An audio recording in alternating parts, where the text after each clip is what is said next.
Welcome to series explained untamed season 1। शुरुआत होती है एक मर्डर मिस्ट्री से नेशनल पार्क के जंगल में, लेकिन जैसे जैसे कहानी आगे बढ़ती है ये एक इमोशनल कैरेक्टर ड्रामा बन जाता है। गिल्ट, जस्टिस, पुराने राज और मुश्किल फैसलों के भरे। शुरुआत में लगता है कि लूसी मर चुकी है। उसकी लाश सस्पिशियस हालतों में मिलती है। जैसे जैसे इन्वेस्टिगेशन बढ़ती है पता चलता है कि लूसी एक फेक नाम है। ग्रेस मैकेरो के साथ एक रूममेट कैबिन में रह रही थी। वही कैबिन में टर्नर को एक छुपा हुआ बेसमेंट मिलता है, एक हॉरिफाइंग जेल जैसा रूम जहां पहले लूसी और कई और बच्चों को बंद करके रखा गया था। उन सबको एक करप्ट पोस्टर लेस्टर ने किडनैप किया था। ये रिवोल्यूशन पूरा गेम चेंज कर देता है। लूसी सिर्फ एक मिसिंग औरत नहीं थी, वो एक चाइल्डहुड अब्यूज सर्वाइवर थी। उसका दर्द अंदर से बहुत गहरा था। सबसे बड़ा ट्विस्ट तब आता है जब पता चलता है कि लूसी का असली बाप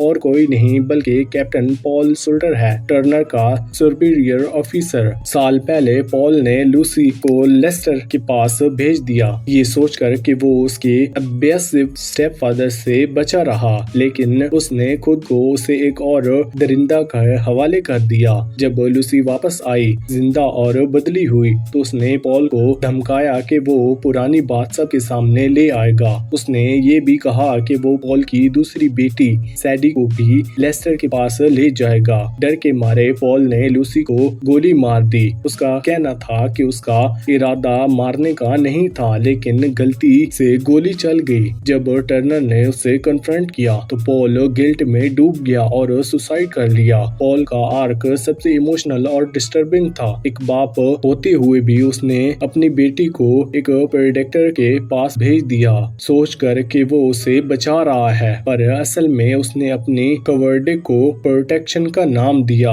जब लूसी वापस आई तो उसका दर्द उसकी आंखों में था। उसे सोच के एक हथियार बनाया। पॉल को लगा कि सब कुछ खो देगा, अपने करियर, अपनी बेटी, अपनी इमेज, और उसने गुस्से में एक और गलती कर दी। उसका सुसाइड करना एक और बार उसकी बुज़दिली को दिखाता है। जस्टिस का सामना करने के बजाय उसने भागना ही सही समझा।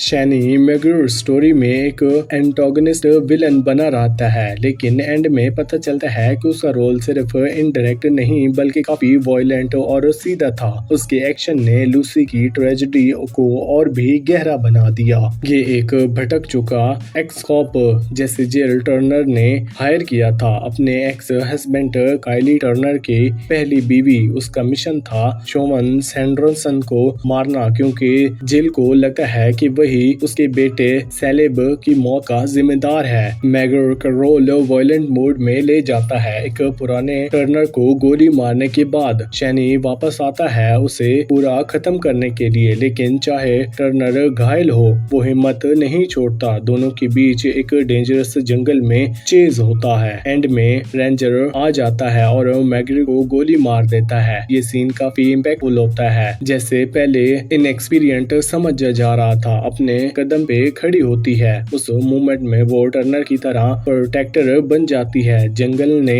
इन दिनों को तोड़ दिया, लेकिन फिर उसने ही इन्हें स्ट्रॉन्ग बना दिया। फाइनल के सबसे इमोशनल मोमेंट्स में एक होता है जेल का कन्फेशन। वो टर्नर को बताती है कि उसने ही मार्क्यू को हायर किया था सैंडरसन को मारने के लिए, उस आदमी को जिसे वो अपने बेटे से का किलर समझती थी। टर्नर ने तो जस्टिस का लीगल तरीका चाहा था, लेकिन जेल ने बदला लेना समझा, क्योंकि ये उसके लिए सही लगता है। उसके लिए बदला लेना, उसका ये फैसला सिर्फ जस्टिस नहीं था, वो कंट्रोल, डर और बचाने से भरा हुआ था। उसे सिस्टम पे भरोसा नहीं था, इसी वजह से उसने मार्ग्यू को एक वेपन की तरह यूज किया। टर्नर का रिएक्शन बिल्कुल इंसेनी था। वो गुस्से में रिएक्ट नहीं करता बल्कि शांत और ठंडा थका हुआ लगता है। वो मानता है कि उसने सैंडरसन के केस गलत हैंडल किया, अपनी गलतियों को मान लेता है। एक बाप और एक डिटेक्टिव के रूप में उसके लिए एक बड़ी बात ये है, ये उसकी हीलिंग जर्नी का टर्निंग पॉइंट बन जाता है। स्कॉट जो शुरू के एपिसोड्स में था,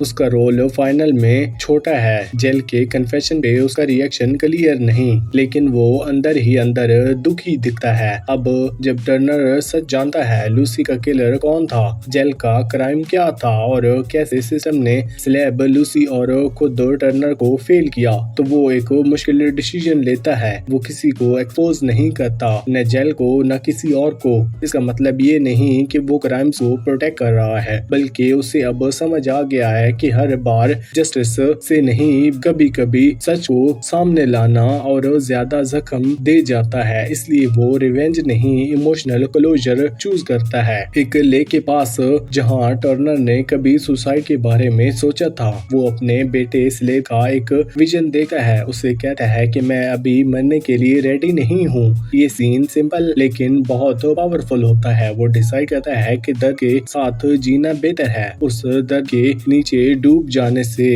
अनटेम्ड का आखिरी सीन सब कुछ फुल सर्कल ले जाता है। लूसी की एशेज में वो को लोगों को वापस दे देती है, उनके कल्चर, उनकी असली घर में। लूसी के जाने के बाद उसकी कहानी का आखिरी हिस्सा पूरा होता है। उसकी एशेज उसी इंडिजियस कम्युनिटी को वापस दी जाती हैं, जो उसकी हिस्ट्री से जुड़ी थी। जय जो लंबे टाइम से लूसी को ढूंढ रहा होता है, उसकी एशेज को एक्सेप्ट करता है और रिस्पेक्ट के साथ स्कैटर्स करता है। ये मोमेंट सिर्फ लूसी के लिए ट्रिब्यूट नहीं होता, बल्कि उस जमीन के लिए भी है जिसे स्कर्ड माना जाता है। दूसरी तरफ टर्नर युशिदी छोड़ देता है। वो अपने अकेलेपन भरा कैबिन भी छोड़ देता है, अपने घोड़ा और स्लेव के बचपन के खिलौने। ये सिर्फ चीजें नहीं हैं, ये उसके पास की निशानियां हैं जिसने अब वो अलविदा कहना चाहता है उनसे दूर होने के लिए। टर्नर का वस्क्यूज के लिए लिखा गया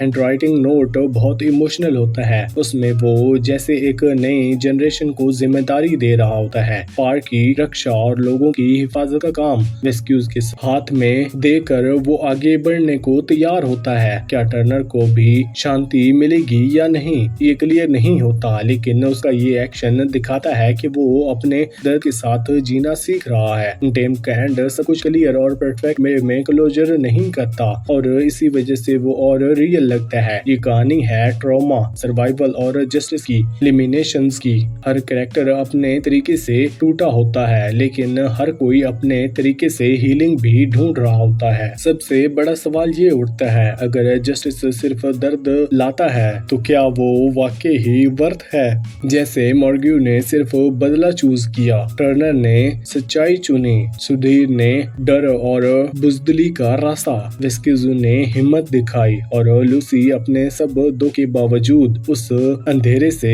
टकराई जिसमें वो कभी खो गई थी। एंडिंग के सीन एक और स्ट्रॉन्ग मैसेज देते हैं। नेचर, वो जंगल, वो वाइल्डनेस सिर्फ बैकग्राउंड नहीं है था, वो ग्रिफ, गिल्ट और रिडेम्पशन का एक और सिंबल था। जिसे जंगल अनप्रेडिक्टेबल होता है, वैसे ही इंसानी इमोशन भी कभी खतरनाक, कभी हीलिंग और कभी दोनों हो सकते हैं। इसी के साथ इस सीरीज का यहीं पर एंड होता है। आपको वीडियो कैसी लगी हमें कमेंट सेक्शन में जरूर बताएं। वीडियो अच्छी लगी हो तो वीडियो को लाइक करके चैनल को सब्सक्राइब लाजमी करना। Thanks for watching.